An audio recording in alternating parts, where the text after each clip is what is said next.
Žodžiu, kadangi skrendam su pirma klase, turim lounge access. Narbuto tinginys. Tik Narbutas pagrindinė. Kas tas Narbutas?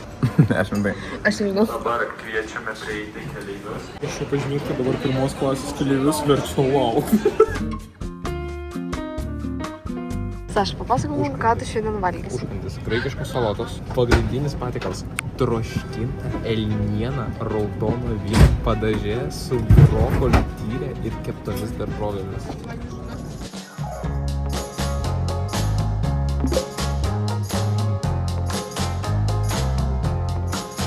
Ką tik vaikščiojom iš vieno traukinio į kitą, nes žmonės išeina iš šito, pereina į paralelinį vantą, tada vėl grįžta į šitą. Aš tiesą sakant nelabai žinau, kuris iš tų traukinių važiuos ir ar važiuos. Aš sakau, kaip ir praeitą kartą, lygiai toks pats šūdnas buvo susisiekimas Paryžiaus. Vėl tas pats tiesiog. Ir praeitą kartą, kai aš buvau, aš laukiu autobuso ir jis neatvažiavo. Ir tu jai pėsčiom.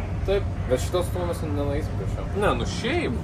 Challenge accepted. Bet galiausiai traukinys pajudėjo ir mes kažkart nuvarėm į savo Airbnb. Ir tada, kadangi buvo žiauriai alkani, iškart nuvarėm valgyti ir nusprendėm nueiti į tokį buljoną šartyje.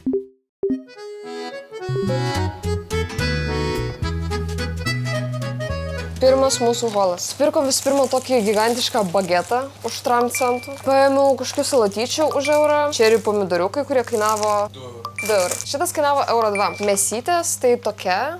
Euras kem. Ir šitą vištienos kumpis už 1,2 €. Skyro jogurto 4, 1,2 €, man atrodo. Kamambertas už 1,5 €. Ir 2 bananai. Bananai kainavo 1,2 €. Ir iš viso 12 tram. Geras, iš galvo bus brangiau.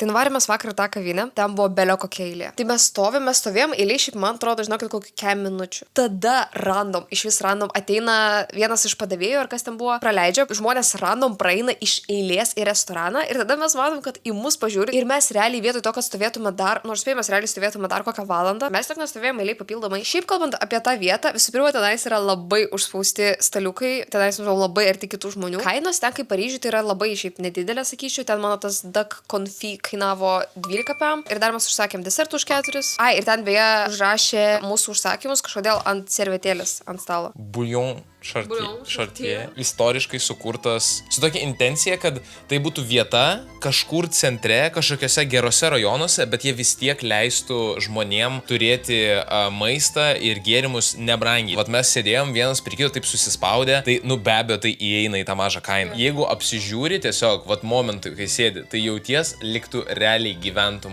vat to momentu. Tokia. 7,5, bet must visit. Jeigu pinigų turit nuvaryti Paryžių. Darit pinigų?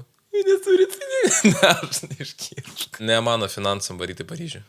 Oi, ne. Išsivėjo aš kavą už 6 eurus. Mes varom ir mes varysim į Ile de Cité. Tai vieta, kur prasidėjo Paryžius.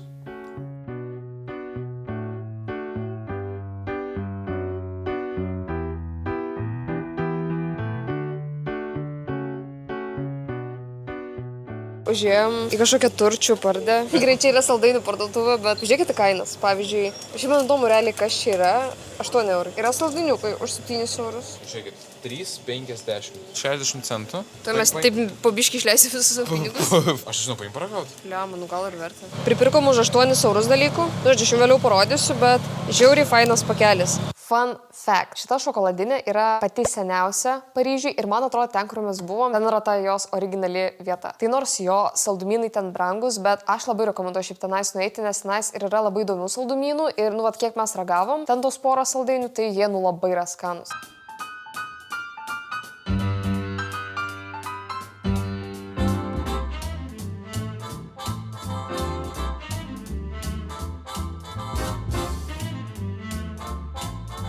Tai žodžiu, atėjo laikas paragauti mūsų brangiųjų saldainių. Yra toksai už 2 kažkiek.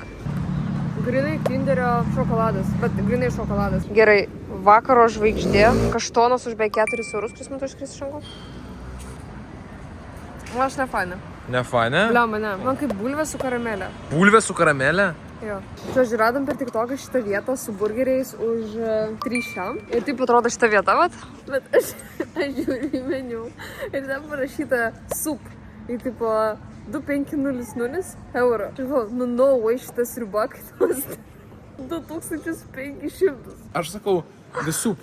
Okay, yeah. How much is it? Like it's 250. Ir parašė. 2500. Yeah. Ir aš sakau, kodėl sriuba tokia brangi? Ir jis sako, burgeris pigus, sriuba brangi. Ir tai man labai sunku pasiginčyti su juo. Ir aš dar vis nesuprantu, kaip ta sriuba gali kainuoti 2500 €. Mes čia pavalgom šiaip. Jo. 3,60. Let's fucking go. Šiaip realiai labai skanu. Žiūrėkit, Apple Mapsai priartini Moulin Rouge ir tada pažiūri. Va, jis yra. Ir grinai taip pat atrodo. Ar aš dėl to pradėsiu naudoti Apple Mapsus? Nope. Bet labai kietai, kad yra tokia galimybė tiesiog pažiūrėti va ir realiai tas pats atrodo. Ir labai daug lokacijų turi šitą.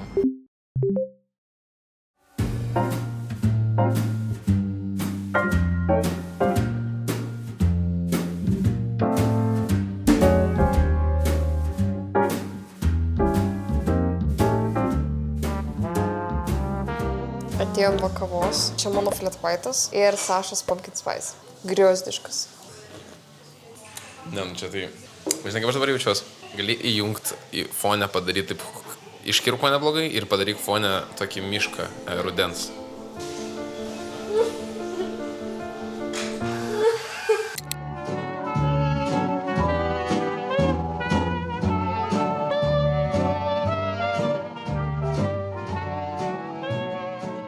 Užsakėm sraigių. Atnešėm kažkokių įrankių sraigės valgyti. Tai kad su šito tu paėmė sraigę, su šito išmė...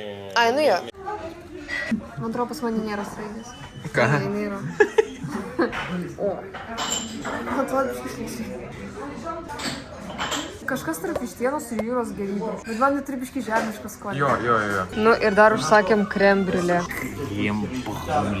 Tu gali padaužyti teoriškai Ai, šilaužinai. ne? Ragaujam. Jis bus šaltas ar šiltas? Nežinau, o jis šiltas turbūt. Jis šaltas. Bet teoriškai degina tik plytelę. Jo. Ne, labai skanu. Oi, labai skanu. Labai skanu. Priėjom Triumfo arką. Čia atrodo grinai kaip Mario karto vieta. Uždėta ratą darai. Jo, tiksliai. Nežinau, kiek telefonas perdas, bet labai daug detalių visokių. Va, ir čia žmonės fotkinasi, Saša va fotkinasi.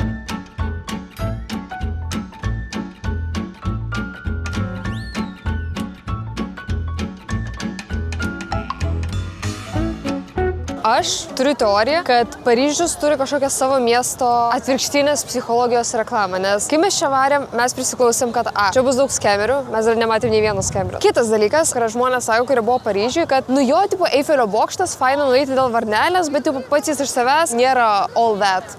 Jis yra all that, jis atrodo, visų pirma, jis yra gigantiškas. Nu, aišku, kamera turbūt neperduoda, bet, nu, žiauriai kietai atrodo. Aš aišku nežinau, ar jis man taip kietai atrodo dėl savęs paties, ar dėl to, kad ten mačiau visur tą Eifelio bokštą filmuose, tų statulėlių aš daug visur mačiau, nu, šiaip čia toks klasikinis Paryžiaus simbolis. Ką tu manai? Jaučiu, Paryžius ir Berlynas yra mano du mėgstamiausi Europos miestai dabar. Jo, aš sutinku. Grįšiu į Paryžių dar 100 000 Jo. kartų. Aš nesuprantu, ko visi sako, kad jis toksai... Aš nesuprantu, apie ką aš šneka. Aš jaučiuosi apgautas. Aš irgi. Aš jaučiuosi labiausiai apskeminta žmonių, kurie yra buvo Paryžiui ir kurie man sako, kad čia, nežinau, netvarkinga, nesaugu, pastoviai skemina, labai turistiška. Kad dabar yra lapkričio vidurys. Aš nežinau, kada jūs važiuosit. Jeigu jūs norit mūsų patirties, tai važiuokit, kada mes esame. Nu jo, mums patinka Paryžius, aš nežinau. Dėsiu ten, kur aš nusikeičiau. Ir tas Eifelio bokštas atrodo kietai. Mes, aišku, dar nesam prie jo, mes esam ant kažkokios čia panoramos. O tu man padarysi va tokią nuotrauką? Taip, o tu man. Jo.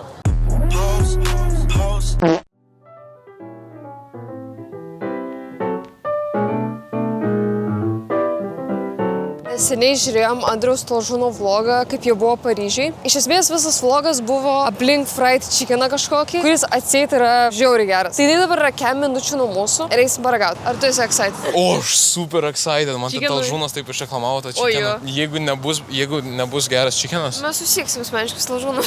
Turim bibimbapą, fried chicken. Aš dar paėmiau kažkokį kimchi kukumber. Ragaut?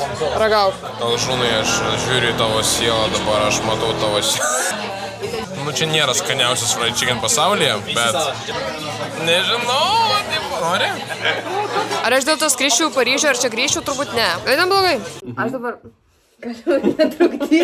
Aš, kai montavau dabar šitą video, aš supratau, kad iš šono atrodo, kol mes komentavom, kad mums jinai nepatiko. Bet šiaip jinai labai yra skani. Aš dar vis dėl jos... Aš dar vis dėl tos vištienos neskrišiu į Paryžių, bet jeigu jūs ten būsit, nuvarykit, paragaukit, nes tikrai labai skanu. Beje, Paryžiuje keliavau su jungtų VPN ir kadangi žinau, kad dauguma jūsų irgi keliaujate, tai noriu šiek tiek apie tai papasakoti. Ir tuo pačiu papasakoti apie šio video rėmėjus NordVPN. Visų pirma, kelionėse jungiamės prie daug visokių Wi-Fi ir oro uoste, ir kavinėse, ir Airbnb, nu visur. Ir problema su viešais Wi-Fi yra ta, kad teoriškai bet kas gali sekti, ką jūs naršote ir taip pat pavogti jūsų duomenis. Tai ir banko, ir prisijungimus. Tai VPN'as tiesiog veikia kaip skydas, kuris sukuria jums privatų tinklą. Taip jūs tiesiog esate apsaugoti, kad jūsų duomenys nenutekės. Ir iš esmės su VPN jūs galite pasikeisti lokaciją ir apsimesti, kad jūs dar esate Lietuvoje, ar kaip tik, kad jūs esate kitoje šalyje. Ir tai yra gerai, nes visų pirma, jokios svetainės nematys, kur jūs iš tikrųjų esate. O visų antra, jūs galite žiūrėti filmus ar šiaip turinį, kuris šiaip būtų unavailable in your region. Nes, pavyzdžiui, aš kažkada norėjau Japonijoje pažiūrėti Ghibli filmukus, bet pasirodo, kad jie nėra prieinami japoniškam Netflix'e. Tai šiaip VPN verta įsijungti nuolat, nesvarbu, ar keliaujat, ar būnat Lietuvoje ir kaviniai kažkur pasijungėt prie Wi-Fi'aus, kad tiesiog būtumėt apsaugoti. Tai jei ateityje norite jungtis prie Wi-Fi'aus ir tiesiog naršyti internete nepergyvenant dėl savo saugumo, labai rekomenduoju išbandyti NordVPN ir taip pat galite pasinaudoti mano kodu ir taip gausite dar papildomus 4 mėnesius prie savo narystės. Ir ačiū labai NordVPN, kad parėmė šį video.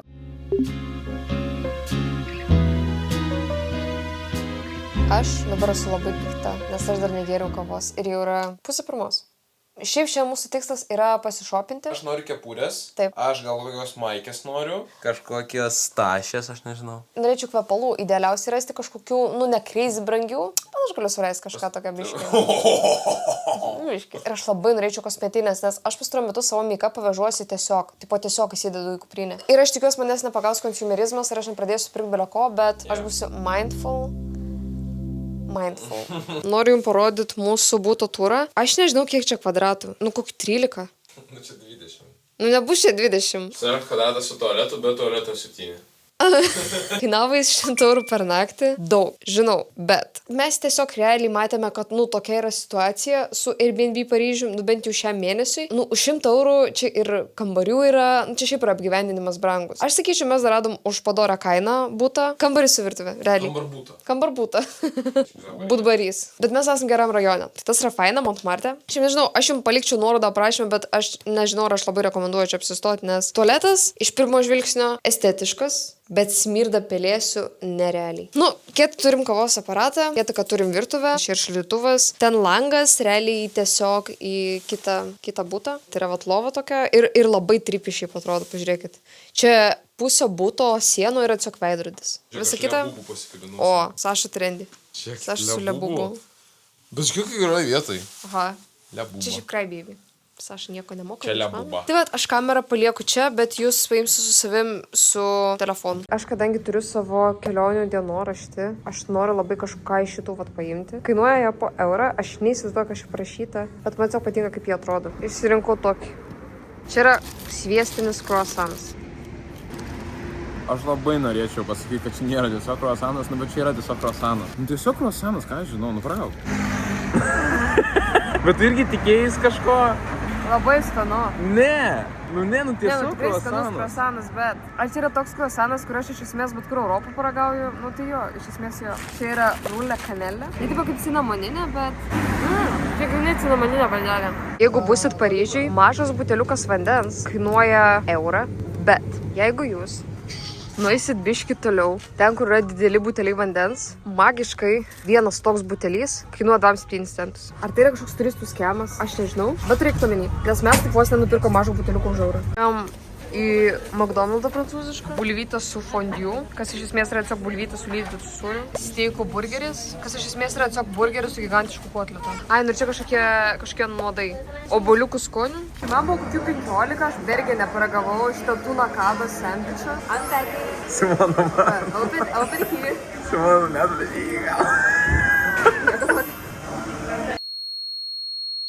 Okay, I got it. Šitas yra labai užhypintas. Ne, nu šiaip labai skanu. Bet šitą danelį žiauriai skani, man įdomu, ar galima namie padaryti. Turėkit omeny, kad kainuoja 10 eurų. Su mozzarella. Su mozzarella. Bet mozzarelas 9 tam, kas yra praktiškai 10 eurų.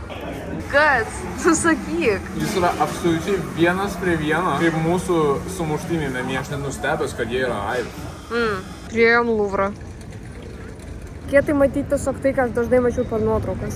Bet iš to kietai. Šiaip, trikampiukas. Aš nemeluosiu, aš galvojau, Luvras apšiai kitaip atrodo. Aš irgi, aš galvoju, jis didesnis. Tas Aš galvojau, trikampiukas. jis gal keturgubai didesnis. Aš kažkaip galvoju, kad tam trikampiukui ir yra muziejus. O kas muziejaus Luvre? Tiesiog paveikslai, ne? Man atrodo, Mona Lisa, ne? O, Mona Lisa.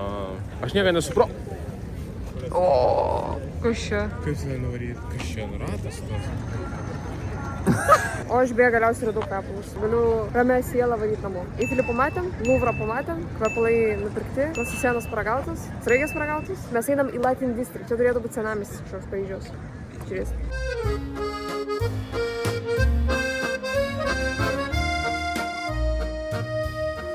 Jeigu jūs galvojat, kad mes šiandien visą dieną valgom ir apsipirkinėjom, tai maždaug taip ir yra. Nupirkom eklerą, kanelę. Aš šiaip nemeluosiu, aš kai buvau maža, aš iki kokių 17 metų galvojau, kad kanelės yra grinai lietuviškas desertas ir aš neseniai sužinojau, kad pasirodė yra prancūziškas desertas. Ir dar paėmiau duonos. Oho. Daulinė. Buvo tokio dalyko, tu Lietuvoje nieko. Ojo.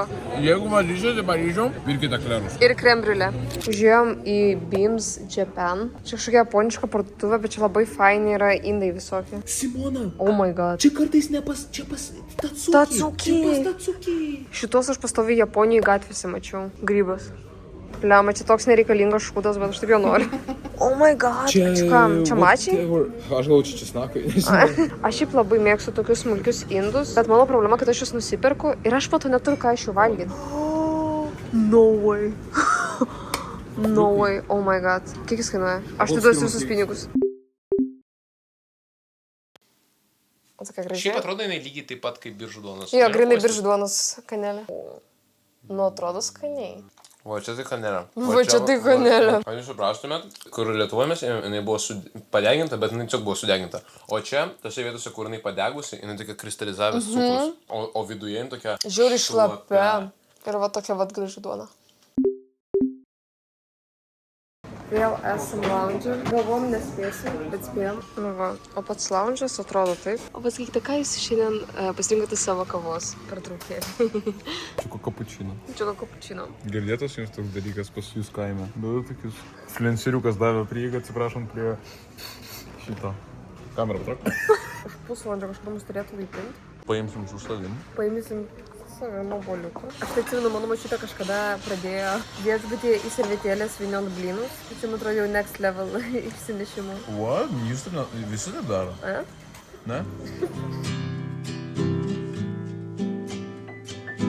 Po šios kelionės Paryžius tapo mano vienu mėgstamiausių miestų. Aš kai ten važiavau, aš galvojau, tiksliau socialiniai tinklai man sudarė tokį įspūdį, kad tenais tiesiog bus skemai, šiukšlės, vagystės, žiurkės, bet aš taip džiaugiuosi, kad mes visgi nusprendėm patys ten nuvaryti ir sudaryti savo įspūdį, nes pats Paryžius pasirodė nepraradęs tos romantikos, kurią aš mačiau ten, kai įsivaizdavau ten žiūrėdama Le Troškinį arba šiaip filmus, kurie vaizdavo Paryžių. Aišku, buvo Paryžiui ir šiukšlių, ir buvo žmonių, kurie atrodė gana tartinai, tiek tokie, kurie atrodė, kad galėtų mus apskemint, tiek tokie, kurie tiesiog kažkiek krypai. Bet jeigu taip bendrai paėmus, tai man Paryžius tikrai jautėsi saugiai. Vienintelis dalykas, kurio biškai nusivyliau, tai aš galvoju, ten bus crazy croissantai. Bet yra ten skanus, bet nieko tokio ypatingo. Bet va crème brûlée, insane. Paragaukite, įvarysit. Ir šiaip realiai labai rekomenduoju ten nuvaryti. Bet rekomenduoju ten nuvaryti neturint jokių lūkesčių. Nei gerų, nei blogų. Tiesiog nuvarykit ir pasidarykit savo lūkestį, įspūdį. O iš šio vlogo būtų tiek. Beje, įsiklausiau į jūs ir kaip matote, šis vlogas yra 20 minučių. Ačiū labai, kad žiūrėjot ir iki kito video. Sweet,